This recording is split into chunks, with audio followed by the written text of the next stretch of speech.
J.S. was a very towering personality. Wherever he went, there was a lot of presence. He was a completely hands-on person, as far as the rally went. So, it was inevitable. You bumped into him, and, from there, that's how the friendship developed. So he was really, really supportive of our rallying.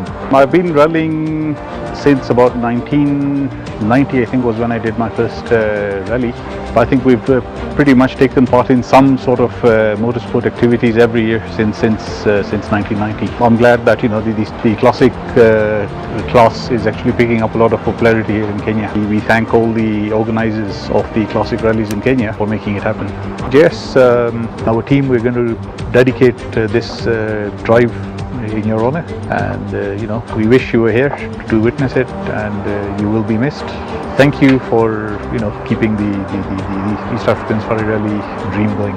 Join us from the 8th to the 11th of December for the Mini Classic Rally as we pay special tribute to J.S Vohra.